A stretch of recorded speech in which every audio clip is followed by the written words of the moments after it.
Di tengah hujan deras yang mengguyur Jakarta malam itu, Aulia berdiri di depan pintu rumah Sinta, tangannya gemetar saat mengetuk.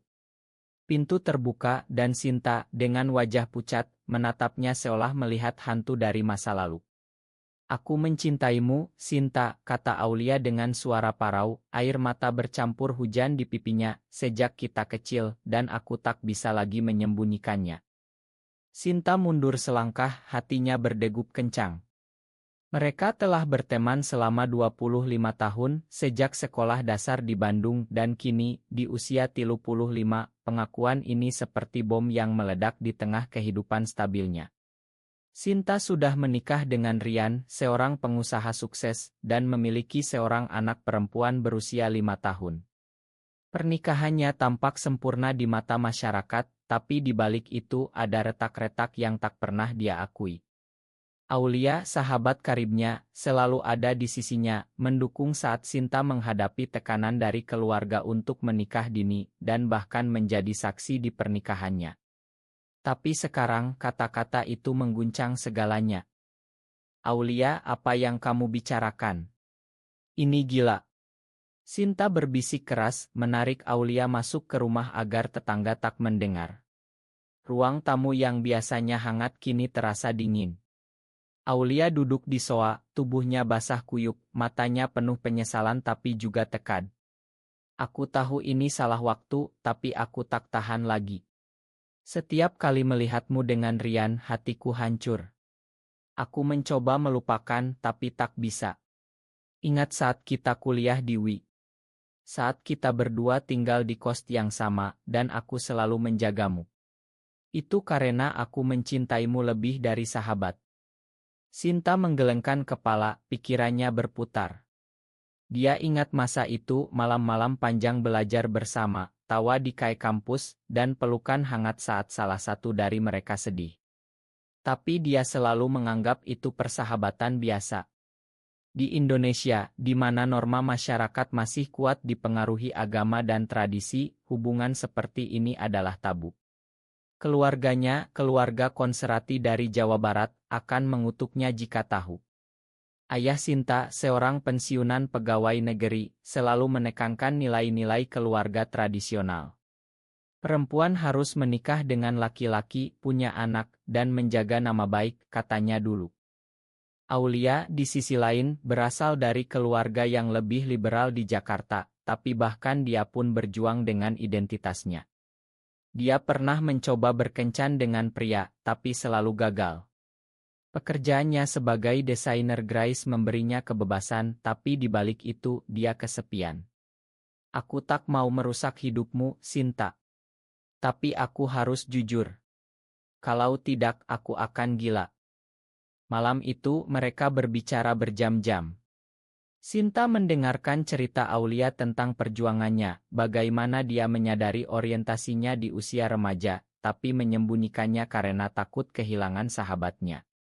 "Ingat saat pesta ulang tahunmu yang ke-20? Saat aku memberimu kalung itu. Itu bukan hadiah biasa. Itu simbol hatiku." Sinta merasa dunia berputar. Dia tak pernah curiga. Tapi sekarang, ingatan-ingatan itu terasa berbeda. Apakah dia juga merasakan sesuatu? Atau ini hanya kebingungan? Pagi harinya, Rian pulang dari perjalanan bisnis. Sinta berusaha bertingkah normal, tapi matanya bengkak karena menangis semalaman. "Ada apa, sayang?" tanya Rian. Sinta menggeleng, hanya lelah. Tapi di dalam, badai sedang mengamuk. Dia harus memilih, menjaga pernikahannya atau mengeksplorasi perasaan yang mungkin ada. Aulia pergi pagi itu, meninggalkan pesan, "Makan aku, tapi aku tak bisa mundur sekarang." Hari-hari berikutnya, Sinta menghindari Aulia. Pesan-pesan tak dibalas, panggilan ditolak. Tapi pikirannya tak bisa lepas. Di kantornya sebagai guru SMA, dia melihat siswa-siswinya yang remaja, dan bertanya-tanya apakah ada di antara mereka yang berjuang seperti Aulia. Masyarakat Indonesia semakin terbuka, tapi di kota kecil seperti tempat tinggalnya di pinggiran Jakarta, gosip bisa menghancurkan reputasi. Apalagi dengan undang-undang yang ambigu tentang LGBT, meski tak secara eksplisit melarang, tapi diskriminasi merajalela. Suatu hari Ibu Sinta datang berkunjung. "Kamu kelihatan kurus, Nak. Apa ada masalah dengan Rian?" Sinta tersenyum palsu. "Tidak, Bu." Tapi ibunya, seorang ibu rumah tangga yang taat, mulai curiga. "Jangan biarkan persahabatan dengan Aulia mengganggu rumah tanggamu." "Dia single terus, aneh kan?" Kata-kata itu seperti pisau, mengingatkan Sinta pada tekanan sosial. Aulia sementara itu merasa hancur. Dia tahu pengakuannya berisiko, tapi dia tak bisa lagi hidup dalam dusta. Dia mulai mencari dukungan di komunitas online LGBT di Indonesia, tapi takut identitasnya terbongkar. "Apa aku salah?" tanyanya pada diri sendiri setiap malam. Akhirnya, Sinta tak tahan. Dia menelepon Aulia. "Kita harus bicara." Mereka bertemu di sebuah kai kecil di Senayan. Suasana tegang. "Aku tak tahu harus bagaimana," kata Sinta. "Aku sayang Rian, tapi pengakuanmu membuatku mempertanyakan segalanya." Aulia menatapnya. "Itu artinya ada sesuatu di hatimu juga." Pertemuan itu menjadi titik balik. Sinta mulai mengingat momen-momen intim mereka, pelukan yang terlalu lama, tatapan yang penuh makna. Apakah itu cinta? Atau hanya ilusi? Konflik batinnya semakin dalam, antara loyalitas pada keluarga dan keinginan untuk jujur pada diri sendiri. Sinta pulang dari pertemuan itu dengan hati berantakan. Rian menyambutnya dengan senyum, tapi dia tak bisa membalas. Malam itu, saat Rian tidur, Sinta duduk di balkon, memandang lampu-lampu kota Jakarta yang berkelap-kelip. "Apa aku lesbian?" gumamnya. Kata itu terasa asing di bibirnya, tapi juga membebaskan. Di Indonesia, di mana agama Islam dominan, orientasi seperti ini sering dianggap dosa. Keluarganya akan hancur jika tahu. Keesokan harinya, Aulia mendapat telepon dari teman lama mereka, Mira. "Sinta cerita ke aku." "Kamu gila ya, Aul? Dia sudah menikah." Aulia marah, "Ini bukan urusanmu." Tapi Mira yang konservatif mengancam, "Kalau kamu tak mundur, aku akan bilang ke keluarganya." Pengkhianatan dari teman membuat Aulia semakin terisolasi. Dia mulai ragu apakah pengakuannya benar-benar demi cinta atau egois. Sinta di sisi lain mulai mencari informasi. Diam-diam dia membaca artikel tentang LGBT di Indonesia. Dia tahu tentang kasus-kasus diskriminasi, seperti raya polisi di klub gay atau atwa ulama yang mengutuk. Tapi juga ada cerita inspirasi dari aktivis seperti Suki yang berjuang untuk hak-hak LGBT. "Apa aku bagian dari ini?" pikirnya. Konflik memuncak saat ulang tahun anaknya, Lila. Keluarga besar berkumpul. Ayah Sinta memberikan pidato, "Keluarga adalah pondasi masyarakat. Jangan biarkan pengaruh Barat merusak nilai kita." Sinta merasa seperti ditampar. Aulia tak diundang, tapi mengirim hadiah. Saat membuka bungkusan itu, Sinta menemukan surat, "Aku mencintaimu, tapi aku akan mundur jika itu yang kamu mau." Tapi Sinta tak bisa mundur. Dia mulai bertemu Aulia secara rahasia. Pertemuan pertama di taman kota, mereka berbicara tentang masa lalu. "Ingat saat kita liburan ke Bali? Saat kita berdua tidur di pantai, memandang bintang," kata Aulia. Sinta mengangguk, "Itu momen terbaikku." Perlahan perasaan itu tumbuh. Tapi setiap pertemuan diikuti rasa bersalah. "Aku mengkhianati Rian," kata Sinta suatu hari. Rian mulai curiga. "Kamu sering keluar malam-malam. Ada apa?" Sinta berbohong, "Kerja lembur." Tapi kebohongan itu menumpuk, membuatnya stres. Di kantor, dia tak fokus, dan murid-muridnya no teaching. Seorang gadis remaja, mendekatinya, "Bu, aku suka cewek." "Apa salah?" Sinta terkejut, tapi menjawab lembut, "Tidak salah, tapi hati-hati dengan masyarakat." Aulia menghadapi tekanan dari keluarganya sendiri. Ibunya yang tahu rahasianya berkata, "Kamu harus nikah, Aul. Kalau tidak, aku tak bisa mati tenang." Aulia menangis, "Bu, aku tak bisa bohong." Konflik keluarga ini membuatnya mempertanyakan pilihan. Suatu malam, Sinta dan Aulia bertemu di hotel kecil.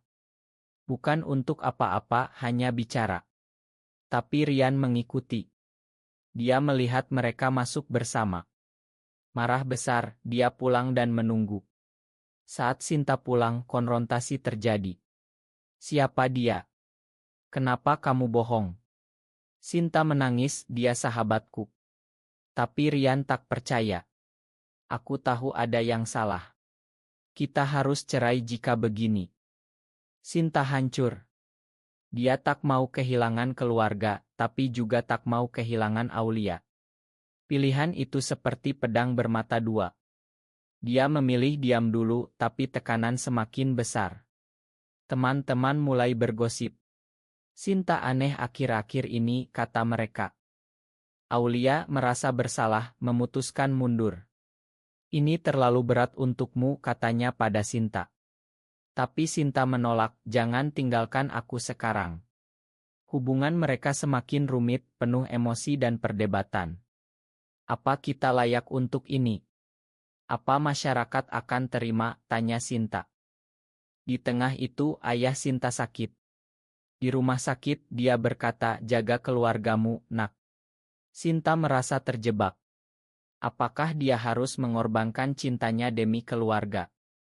Kondisi ayah Sinta memburuk, memaksa dia fokus pada keluarga. Kunjungan ke rumah sakit setiap hari, di samping Rian dan Lila.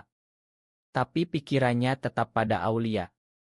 "Aku rindu kamu," pesan singkat yang dia kirim saat malam. Aulia balas, "Aku juga, tapi kita harus hati-hati." Rian setelah konfrontasi menjadi dingin. "Aku tak mau kehilanganmu, tapi aku butuh kejujuran." Sinta berjanji akan berubah, tapi hatinya terbelah. Di Indonesia, perceraian bukan hal biasa, terutama dengan anak kecil. Keluarga akan menyalahkannya. Aulia mulai aktif di komunitas rahasia di Jakarta. Dia bertemu orang-orang seperti dirinya, berbagi cerita. "Cinta tak salah, tapi masyarakat yang salah," kata seorang aktivis. Itu memberinya kekuatan tapi juga risiko. Ada cerita tentang ancaman dari kelompok radikal. Suatu hari, Mira, teman mereka, menghadapi Sinta. "Aku tahu semuanya. Kalau tak berhenti, aku akan bilang ke Rian." Sinta marah, "Ini bukan urusanmu." Tapi Mira, dengan motif sendiri, mungkin iri atau takut, tetap mengancam. Pengkhianatan ini membuat Sinta semakin paranoid.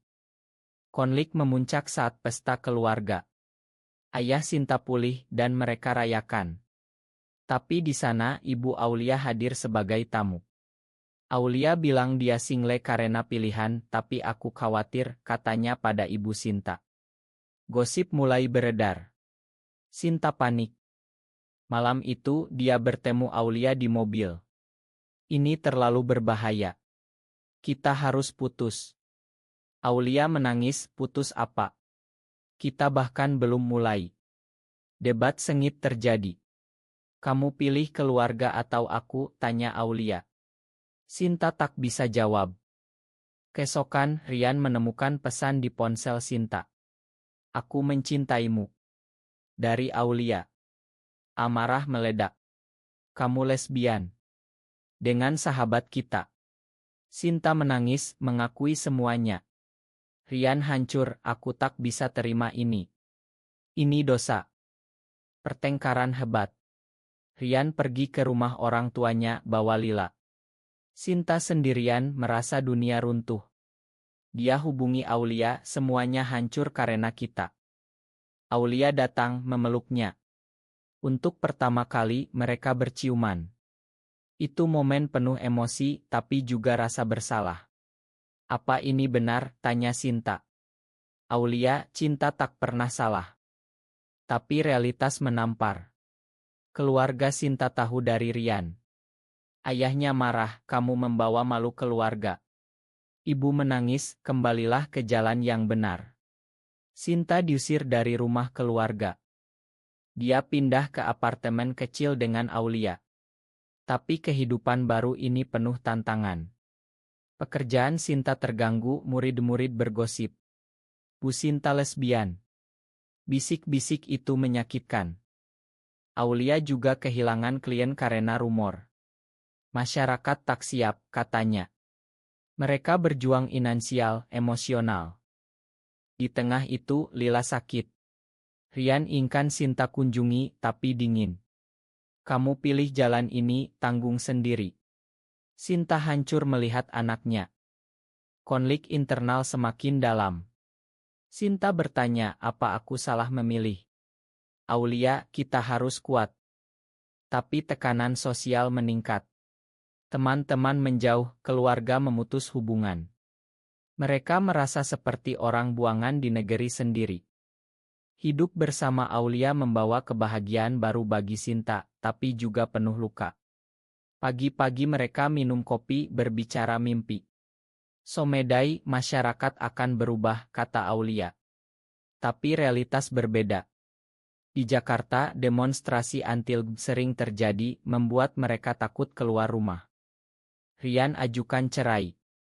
Di pengadilan, Sinta harus hadapi hakim yang konservatif. Alasan perceraian, tanya hakim.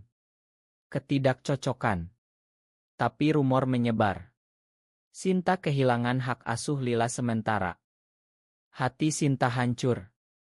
Aku kehilangan anakku karena ini. Aulia menghibur, kita akan lawan. Mereka cari pengacara yang dukung tapi mahal. Sementara itu, Mira minta maaf. Aku salah, aku iri karena kalian dekat. Tapi kerusakan sudah terjadi. Pengkhianatan itu ajarkan Sinta untuk tak percaya mudah. Aulia dapat tawaran kerja di Bali, lebih terbuka. Kita pindah, tanya dia. Sinta ragu, aku tak mau jauh dari Lila. Pilihan sulit lagi. Malam itu mereka debat. Kamu selalu pilih aman, kata Aulia. Sinta balas, aku sudah kehilangan segalanya untukmu. Pertengkaran pertama mereka sebagai pasangan. Keesokan, Sinta kunjungi Lila. Anaknya bertanya, kenapa mama tak tinggal lagi? Sinta menangis, mama sayang Lila, tapi ada masalah dewasa. Rian melihat Sinta menderita, mulai lunak. Aku tak setuju pilihanmu, tapi Lila butuh ibunya. Mereka sepakat hak asuh bersama. Tapi tekanan dari masyarakat terus. Di media sosial, akun anonim serang mereka. Lesbian seperti kalian dosa. Aulia depresi, mulai minum. Sinta khawatir. Jangan hancurkan diri sendiri. Aulia, ini harga yang harus dibayar. Suatu hari, ayah Sinta hubungi. Aku sakit lagi. Datanglah. Sinta pergi, tapi diusir, kecuali kamu tinggalkan jalan sesat itu. Hati Sinta terbelah. Apakah dia harus kembali ke Rian demi keluarga? Aulia tahu kalau kamu pergi, aku paham. Konflik puncak saat demonstrasi anti-LGBT di Monas. Aulia ingin ikut lawan, tapi Sinta takut. Kita bisa mati. Debat lagi. Akhirnya, Sinta putuskan ikut. Di sana, mereka lihat ribuan orang pro dan kontra. Aulia pidato, cinta adalah hak manusia. Tapi kerusuhan terjadi. Polisi datang, Aulia terluka. Di rumah sakit, Sinta menunggu, jangan tinggalkan aku. Aulia selamat, tapi itu buat mereka lebih kuat. Kita harus terus berjuang, katanya. Setelah insiden itu, Sinta dan Aulia pindah ke Bali mencari kedamaian. Di sana, komunitas lebih terbuka, meski masih ada diskriminasi. Mereka mulai bisnis kecil, desain gerais untuk turis. Lila kunjungi sering, Rian ingkan. Aku lihat kamu bahagia sekarang, kata Rian suatu hari. Rekonsiliasi lambat, tapi ada. Keluarga Sinta mulai lunak. Ibu datang, aku tak paham, tapi aku sayang kamu. Ayah masih keras, tapi tak putus hubungan total. Aulia dan Sinta menikah secara simbolis di pantai dengan teman-teman Ud. Itu momen bahagia, tapi pahit karena tak legal di Indonesia. Tahun-tahun berlalu, mereka jadi aktis. Aulia tulis buku tentang perjuangan mereka, inspirasi banyak orang. Tapi luka tetap ada. Sinta kadang rindu kehidupan lama. Apa kita benar? Tanyanya. Di akhir, mereka duduk di pantai, memandang matahari terbenam.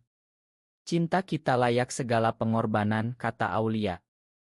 Apakah memilih cinta sejati meski melawan norma masyarakat selalu benar, atau adakah saat di mana pengorbanan terlalu besar untuk dibenarkan?